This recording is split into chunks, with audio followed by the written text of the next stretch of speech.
अस्सलाम वालेकुम, कैसे हैं आप सब। उम्मीद करती हूँ कि आप सब बिल्कुल ठीक होंगे, बिल्कुल खैरियत से होंगे। और अभी जो है वो 10:30 का टाइम है, मैं ऊपर आई हूँ और अभी मैं बनाने लगी थी पिज़्ज़ा, लेकिन ऊपर आई हूँ किसी काम से तो मैंने विंडो से देखा तो आज का मौसम आपको दिखा रही हूँ कि कितना खूबसूरत मौसम हो रहा है और लगता है समर जो है वो आ ही गया है।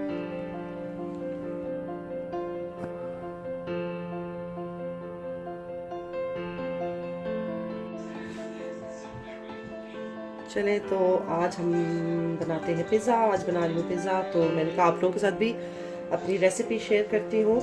और बस उसके लिए मैंने वही इंग्रेडिएंट्स जो होते हैं मैंने लिया है plane flower, active yeast, margarine लिया है, ये मैं थोड़ा सा डालूँगी, और शुगर ली है, ऑयल लिया है, और जो है मैंने लिया है सॉल्ट। तो अब जो है वो मैं डालती हूँ सबसे पहले तो मैं बनाती हूँ इसके लिए यीस्ट को। वैसे तो ये एक्टिव यीस्ट है, अगर मैं ये स्ट्रेट अवे भी डालती हूँ तो ये बन जाएगा, राइज हो जाएगा मेरा फ्लावर। लेकिन ये है कि मैं इसको अलग से नीम गर्म पानी के साथ, ल्यूक वार्म वाटर के साथ मिक्स करूँगी और फिर मैं इसको थोड़ी देर के लिए रख दूँगी और फिर मैं डालूँगी मैदे में इसको। अच्छा, वो जो पहले मैंने यीस्ट दिखाई थी वो मैंने उसकी देख ली थी एक्सपायरी डेट, वो हो गई है एक्सपायर। तो शुक्र है मैंने पहले चेक कर लिया है। तो अब मैं डाल रही हूँ ये वाली इजी बेक यीस्ट, और ये मैंने डाली है 2 टीस्पून मैंने भर के ये डाल दी है यीस्ट। 1 चम्मच मैंने भर के डाल दिया है, टीस्पून जो है वो मैंने भर के डाल दिया है इसमें शुगर का। और थोड़ा सा मैं इसमें डालूँगी, चेक कर लेते हैं कितना है ऑयल, अराउंड ये थोड़ा सा मैंने इसमें ऑयल डाला, और सॉल्ट में बाद में डालूंगी। और अब मैं इसको ल्यूक वार्म पानी में थोड़ी देर के लिए ऐसे मिक्स करके रख देती हूँ। ये मैंने पानी डाल के और अब मैं इसको अच्छे से मिक्स कर रही हूँ, और उसके बाद मैं इसको थोड़ी देर के लिए रख दूँगी जब तक यीस्ट हमारी रेडी होती है। तो मैंने लिया है ये 2 कप के करीब मैदा, हाफ टी स्पून मैंने इसमें डाल दिया है सॉल्ट का, और 1 टेबल स्पून अब मैं डाल रही हूँ इसमें मार्जरीन का। मार्जरीन से इसके क्रस्ट इसका बहुत अच्छा बनता है और बहुत मज़े का लगता है ये मार्जरीन से। तो बस 1 टेबल स्पून मैंने मार्जरीन डाल दिया है। और अब जो हमारा ये यीस्ट रेडी हो गया, इसके साथ मैं इसको अच्छे तरीके से गूंद लूँगी। अगर पानी कम होगा तो मैं हल्का सा नीम गर्म पानी इसमें डालती जाऊँगी और इसको मैं गूंदती जाऊँगी। ये मैंने और थोड़ा सा पानी मुझे डालना पड़ा है, और पानी डाल के अब मैं इसको गूंदूंगी अच्छे तरीके से। और इसको बहुत सख्त सख्त सा नहीं गूंदना, बस इसको थोड़ा नरम रखना है। और यही गलती हमसे होती है कि हम इसको डो को बहुत ज़्यादा सख्त कर देते हैं, जिसकी वजह से हमारा पिज़्ज़ा फिर अच्छा नहीं बनता। तो इसको बेशक ये हाथ के साथ इस तरह से चिपके तो कोई मसला नहीं है, जब ये राइज होगी तो ये बिल्कुल परफेक्ट हो जाएगी।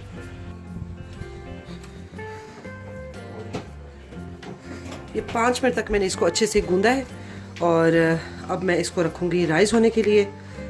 ये देखें, ये इस फॉर्म में है, बहुत ज़्यादा सख्त मैंने नहीं की, ये बिल्कुल सॉफ्ट सी है। और अब मैं इसको रख दूँगी राइस होने के लिए। और अब मैं बनाने लगी हूँ पिज़्ज़ा सॉस। अभी इसमें मैंने एक प्याज है वो मैंने बिल्कुल चॉप करके डाला है, और ऑयल डाल के तो अब मैं इसे करूँगी थोड़ा सा सौते करूँगी, बहुत ज़्यादा इसको मैंने ब्राउन नहीं करना।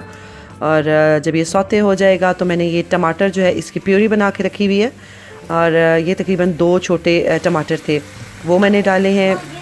और मैं पहले जिंजर गार्लिक पेस्ट डालना भूल गई थी, तो मैंने अभी वो डाला है, और मैं अब इसको भूनूंगी थोड़ा सा ताकि ये थोड़े से टमाटर गल जाएं।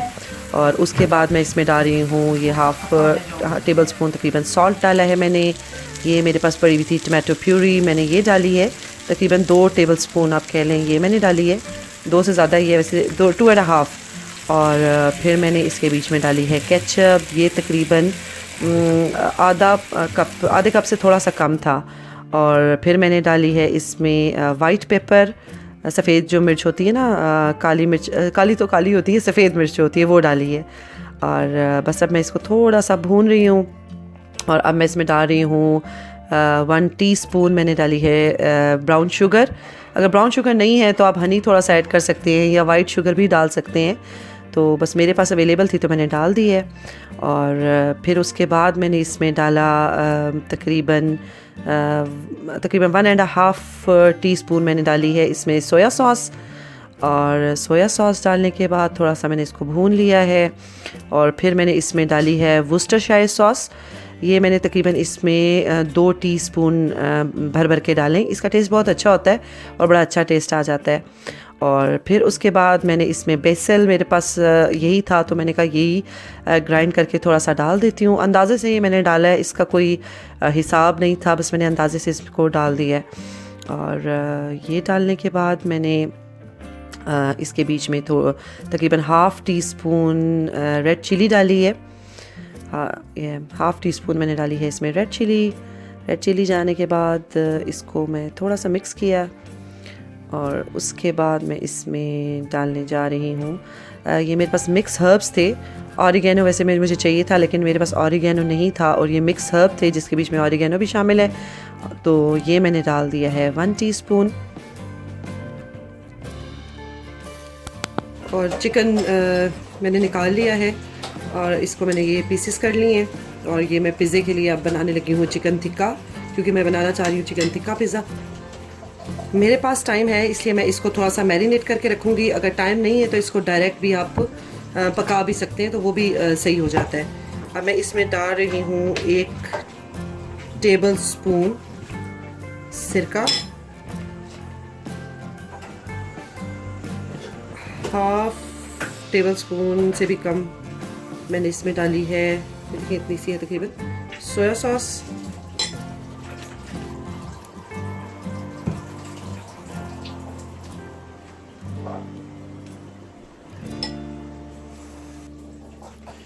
उसके अलावा मैंने इसमें डाली है ये 1/2 teaspoon crushed red chili, 1/2 teaspoon बल्कि ये 1 टीस्पून है red chili, teaspoon coriander powder, 1/2 teaspoon ये हल्दी का पाउडर, और 1/2 टीस्पून ही मैंने डाला है नमक। ये हो गया है आपके पिज़्ज़े के लिए मज़ेदार से चिकन रेडी। अगर आपके पास ये चिकन टिक्का मसाला है तो बेशक थोड़ा सा डाल दें, ये ऑप्शनल है। अगर आपके पास है तो डालें, अगर नहीं है तो ये बिल्कुल ना आप डालें, बेशक ना डालें। मैं वैसे भी ये थोड़ा सा डाल रही हूँ, इसके बगैर भी वो चिकन बिल्कुल परफेक्ट है। ये थोड़ा सा मैंने ये डाल दिया और अब इसको मैं थोड़ी देर के लिए मैरिनेट कर लूँगी और उसके बाद फिर मैं इसको पकाऊँगी। बस ये साइड पे मेरी बन रही है पिज़्ज़ा सॉस, और ये मैंने चिकन डाल दी है, थोड़ा सा ऑयल डाला है और उसके बीच में मैंने ये डाल दी है चिकन। और अब मैं इसको थोड़ी देर के लिए ढक्कन लगा के और थोड़ी देर के लिए इसको मैं पकाऊंगी। और जब ये गल जाएगी तो बस थोड़ा सा इसको भूनूंगी तो पिज़्ज़े के लिए चिकन टिक्का तैयार हो जाएगा। ये हो गया है चिकन रेडी। हल्का सा मैंने इसको थोड़ी देर ज़्यादा किया है तो ये ऊपर जैसे बारबेक्यू के होता है वैसे ही हो गया। ये रेडी हो गया है, उधर सॉस बन गई है और बस अब हम बनाएंगे पिज़्ज़ा। ये डो भी हो गई है मेरी राइस, ये देखिए बहुत अच्छी सी ये राइस हुई है। और अब मैं बनाने लगी हूँ पिज़्ज़ा। ये मैंने डाला है इसमें पिज़्ज़ा पैन में, और मैंने इसको बेला नहीं है, मैंने बस इसको हाथ से ही ना थोड़ा फैला लिया है। और अब मैं ऐसे कोशिश कर रही हूँ कि ये हो जाए इवन। हाथ से इसको फैला लें क्योंकि इतना सॉफ्ट है कि ये हाथ से ही फैलाया गया और इसको बेलने की भी ज़रूरत नहीं पड़ी।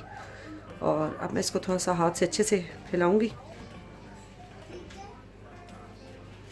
ओवन को मैंने कर लिया है प्री हीट, और अब मैं ये थोड़ा सा इसमें ये फॉक से कर दूंगी ताकि अच्छा सा कुक हो जाए और स्टीम जो है वो बाहर निकल आए। अब जो मैंने ये बनाई थी पिज़्ज़ा सॉस, ये मैं इसके ऊपर स्प्रेड करूँगी। और पिज़्ज़ा सॉस मुझे वैसे पर्सनली आपको बताऊं कि मुझे पिज़्ज़ा सॉस के अलावा अगर आप केचप भी डाल लेना तो मुझे वो पसंद है। मुझे तो केचप के साथ भी अच्छा लगता है, और मैं अक्सर बनाती हूँ तो मैं केचप भी लगा लेती हूँ अगर ये पिज़्ज़ा सॉस वाले इंग्रेडिएंट्स मेरे पास ना हो। तो आजकल की जो सिचुएशन है उसमें जो चीज़ अवेलेबल है वो बंदा डाल ले, जो चीज़ नहीं है वो ना डाले। केचप तो हर घर में ही होती है तो केचप डाल लें, ज़रूरी नहीं है कि पिज़्ज़ा सॉस ही डालें। और हमें इतनी ज़्यादा पिज़्ज़ा सॉस वैसे पर्सनली जो पसंद नहीं है, हम लोग थोड़ी डालते हैं, और यहाँ पे तो ये लोग बहुत ज़्यादा डालते हैं और वो तो मुझे बिल्कुल अच्छी नहीं लगती। तो बस ये थोड़ी सी पिज़्ज़ा सॉस है जिसको मैं ये स्प्रेड कर दूँगी, और अब मैं डालूँगी इसके ऊपर चीज़ थोड़ी सी। मेरे पास थी ये शिमला मिर्च और ये मशरूम्स थी और ऑलिव्स थे, ब्लैक ऑलिव्स, और कुछ मैंने जो है वो बेटी के लिए इसमें डाले हैं कॉर्न्स, क्योंकि वो खाती है कॉर्न्स। और एक साइड हमने अपनी बनाई है और एक उसके लिए बनाई है जिसमें मैंने ज़्यादा चीज़ें नहीं डाली, सिर्फ कॉर्न्स डाली। और प्याज अगर आप डालना चाहें तो आप प्याज भी डाल सकते हैं, वो भी बहुत मज़े का लगता है। पाइनएप्पल अगर आपके पास हो वो डालना चाहें, वो भी बहुत मज़े का लगता है। और अब मैं इसमें डालने लगी हूँ चीज़। ये मेरे पास ग्रेटेड चीज़ है, मोज़रेला नहीं है, ये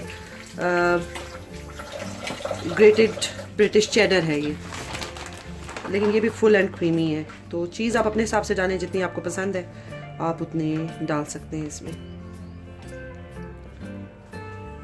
और ये पिंच ऑफ मैं इसमें डाल रही हूँ ऑरिगेनो।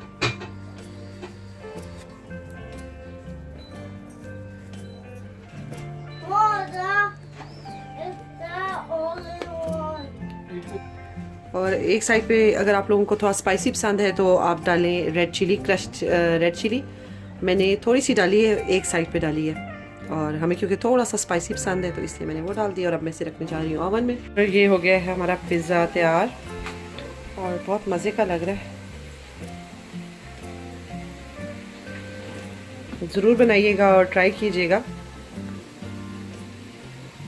आजकल घर में बैठे बैठे अगर बाहर से चीज़ नहीं आ रही तो हमें घर में अगर हम बैठ के बनाते हैं तो वो खाने में भी ज़्यादा मज़ा आएगा। और क्योंकि जब हम एफ़र्ट करते हैं तो बड़ा मज़ा आता है जब आप अपने हाथों से बनी हुई चीज़ खाते हैं। और सब काम ख़त्म करने के बाद अब जो है वो है बच्चों के सुपारे का टाइम। और मैंने कहा कि मैं आप लोगों के पास बैठती हूँ और आप लोग अपनी अपनी थोड़ी सी रिवीजन करें और पढ़ें जो कुछ आप लोग पढ़ते हैं, क्योंकि बीइंग अ मदर हम पे अब थोड़ी सी ज़्यादा ज़िम्मेदारी हो गई है, क्योंकि बच्चों का टाइम वेस्ट ना हो और जो वो डेली बेसिस पे करते हैं वो उसी तरीके से करें। और अब जो है वो मैं बच्चों को पढ़ाने लगी हूँ सुपारा। और आप लोगों से मिलती हूँ कल के व्लॉग में इंशाल्लाह ताला। अपना बहुत सा ख्याल रखिएगा, मुझे भी दुआ में याद रखिएगा। अल्लाह हाफिज़।